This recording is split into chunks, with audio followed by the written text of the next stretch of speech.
Guys, so real quickly I figured I'd show you this. I always tell people, oh, you should just do the chicken in yogurt and the nice Big Island Beast chili pepper honey, but I never actually show how to do it. So it's a pretty simple thing. You're going to go ahead and start by making your base. I use a 1/4 cup, and it's a heaping, into that, followed by a lid.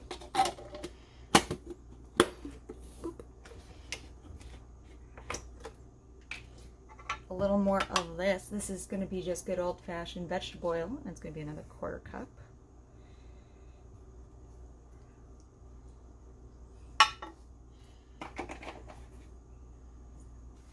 After that, to continue on with all of this, we are going to go ahead and add our chili pepper honey, but I need to get rid of that. And now this is a good old tablespoon.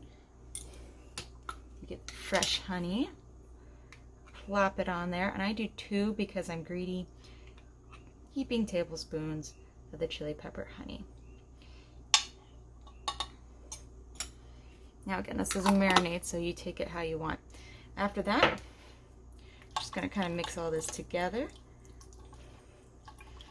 Your next bits, let's get it proper.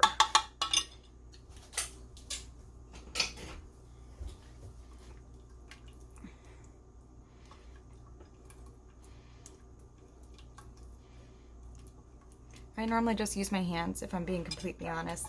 I don't mind a mess. My workspace is right next to a sink. And there's no reason to keep this in here. It can actually go right in the sink. So now, I got kind of a good little baseline going. It's sort of mixed. It doesn't need to be perfect because you still got to add your seasonings. Now, what you can't tell, probably, is I have a whole slew of them. So that could go that way. I'll talk about what I have, because not all these are in labeled jars. But almost everything I'm going to be putting in is going to be a pretty normal amount for what we're making. The only thing that's not normal is I'm going to go hard on both the cumin. It's going to be under a tablespoon, but I'm just going to use a tablespoon.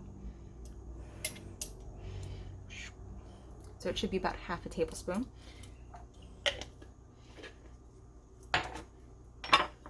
Curry powder, same thing.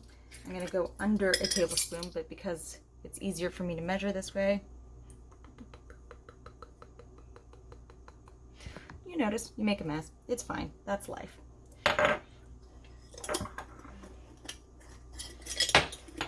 Because it is spicy, it is sweet. This is now home ginger, as in I grew it, dried it, and now it's in giant chunks. It does a good job of giving flavor, but you're just going to kind of break it up. In a normal world, you'd be using fresh ginger. If you did that, you're going to be wanting to chop in. You normally do like a knuckle about this size of a knuckle, of fresh ginger. I would say probably about a tablespoon, teaspoon of ginger if it's dried ginger then. So again, I'm just gonna stir that all in. And those are your biggies. Another really fun thing to add in, I love onion flavor. I'm just gonna kind of give it a small amount though. Problem here. And when I say a small amount, this is less than a teaspoon. It should be in the smaller one. Boop. Should be half a teaspoon for those wanting a recipe. A full teaspoon of turmeric, because life is better with turmeric in it.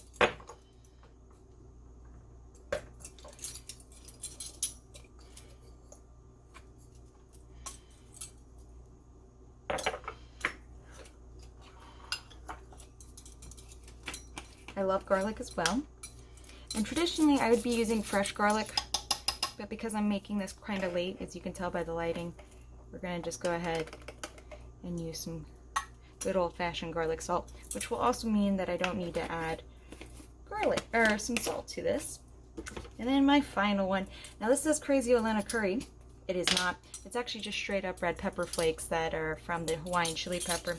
And because I am sensitive, I'm going to switch all the way down to a 1/4 teaspoon.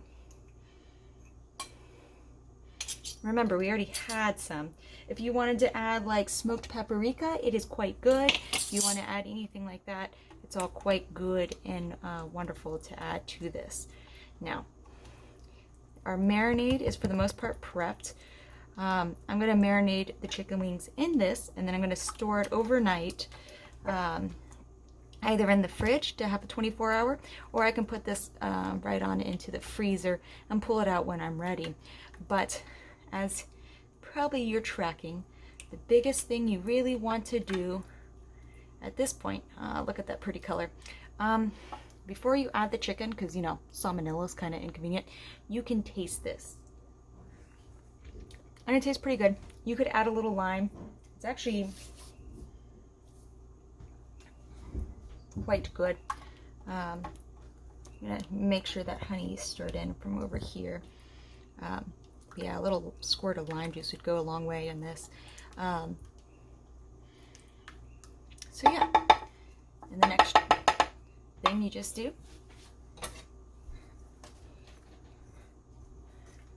score when you add them in. I don't know if that guy got scored.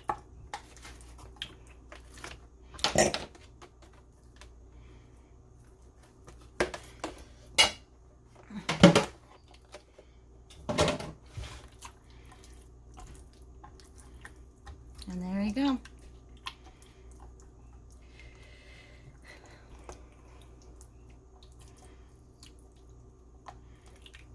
So now that it's all nicely coated, put it together. I'm going to go ahead and, like I said, marinate this overnight. So it's the next day, and I have gone ahead and I pulled them out of the fridge. You can see that the marinade has settled around them. So I am just going to take the time while my pan is warming up and getting to a hot pan. It's almost there. It's already crackling. I'm just going to flip them around just to kind of evenly distribute this.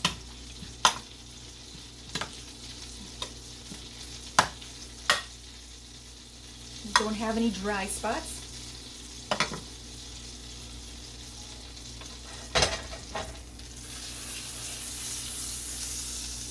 So a couple things. My pan is at a medium-high heat. It's on a 7 out of 10 on my thing.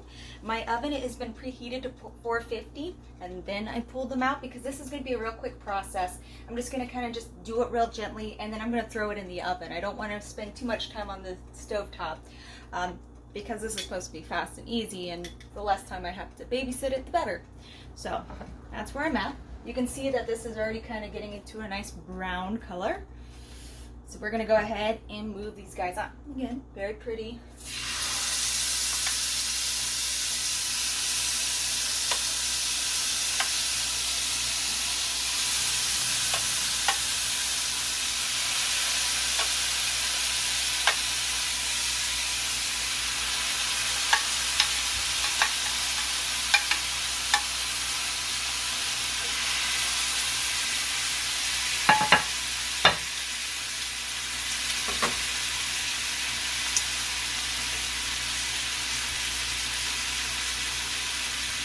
So as the liquid is angry and bubbling and all the jazz, I'm going to give it about a minute, which, as you might imagine, I put it in a order so I could go ahead and flip them.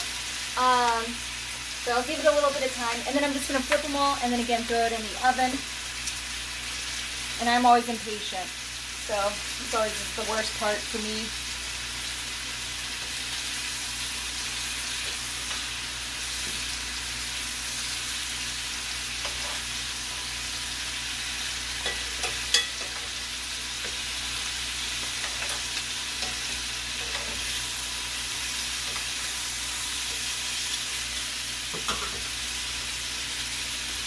And again, since I'm impatient, I'm going to spoon just a little bit of marinade that's left onto the little bits that I can see. I don't want to go crazy because there's a reason I did what I did with the searing. I like that crispness think it's a gorgeous thing.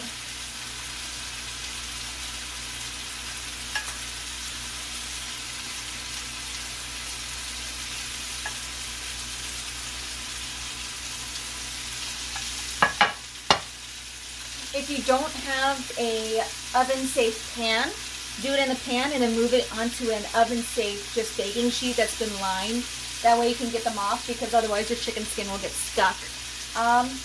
So that's about it. Like I said, you could rotate them one more time because they're circles, so they don't have two sides, they have multiple, right? So you could just go ahead and move them if you wanted. One last time.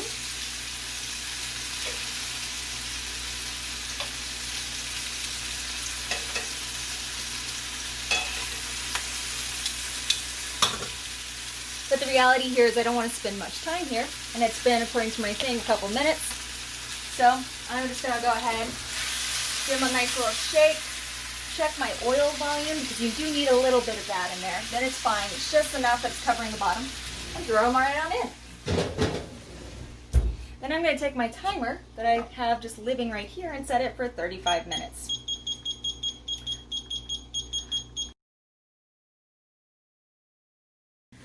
So the alarm has gone off. They got a nice, really good browning going on. I did rotate them, but now we're just going to check the internal temperature, even though I'm going to guess that we're cooking with heat. And we are. We're at over 170, so we're good at the health department side of things. Turn off the oven. Grab yourself a little plate and serve right on up. If you didn't rotate, make sure you scoop so that you get the chicken skin. Otherwise, you're going to not have any chicken skin.